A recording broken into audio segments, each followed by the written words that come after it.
Hi everybody, I just want to welcome you to one of the last remnants of Climax Forest on the property here. So we are currently walking along Beach Brook and we are in what I mentioned as before is a Climax Forest. This means that this forest was never chopped down. So what the forest looks like now is what it would have likely looked like to indigenous inhabitants. So you'll see behind me that we have a lot of hemlocks, really big hardwoods, and you'll see that there is a high variability in diameter of tree size and also very low productivity in the understory, which means that you don't see a lot of bushes or small trees at lower levels. So the land that I'm walking on, and most of this land in the area, was forcibly taken from the Pennacook and Abenaki people who are part of the Wabanaki Confederacy.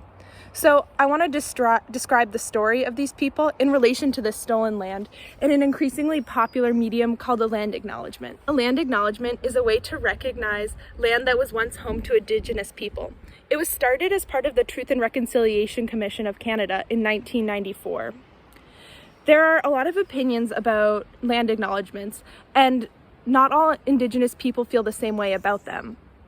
So a lot of the keystones of a land acknowledgement is that it must be a meaningful practice and not a token gesture. In fact, a lot of people view land acknowledgements as a performative way to absolve a settler colonialist of guilt and say that we've essentially solved issues of colonialism. Now, there are lots of ways to do a land acknowledgement right, and this will vary depending on where you live and the Indigenous groups that once lived here. One Indigenous Canadian writes about land acknowledgements, and I really love the way that she says that the purpose of a land acknowledgement is discomfort. There must be discomfort from both the speaker and those hearing it for it to be an active way in which we reconsider our positionality, especially as settler colonialists who now occupy this land. We currently fall under the purview of the New Hampshire Collaborative Collective that worked with local tribe leaders to draft a basic land acknowledgement. So this is something that you could do at the beginning of any of your events or group meetings. So it goes, this talk event performance takes place on Nadakangina, which is the traditional ancestral homeland of the Abenaki, Pennacook, and Wabanaki peoples, past and present. We acknowledge and honor with gratitude the land and waterways and the Alnobak, which means people, who have stewarded Nadakina through the generations. There also is a note that you can add that some people currently lack federal recognition and that this land is actually currently unceded, which means there was no formal agreement that allowed the Indigenous tribes to sell the land to the Europeans. Like I mentioned before, land acknowledgements can vary in their complexity and their length.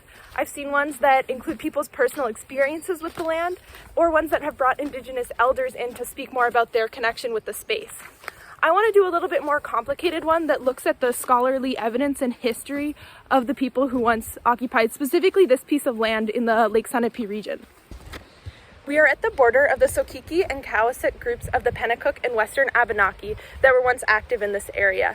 There's archaeological evidence of a longhouse, ceramics, and several hearts of pre-contact natives that are located at the south of Lake Sunapee. This region was actually a very important place of cultural exchange, as it was the boundary between where two different groups would often meet to fish. The peoples who lived here were mostly hunters, fishers, and farmers.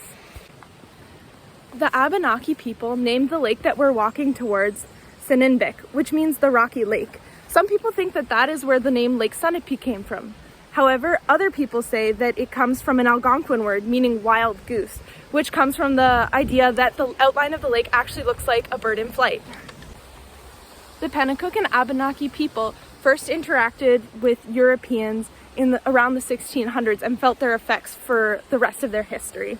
As a result of contact with the Europeans, the Abenaki people suffered epidemics of smallpox and measles in the 1600s, began fur trading with the French and English. They received novel firearms. The state of New Hampshire actually paid other tribes to attack the Pennacook in order to open the land up for settlement.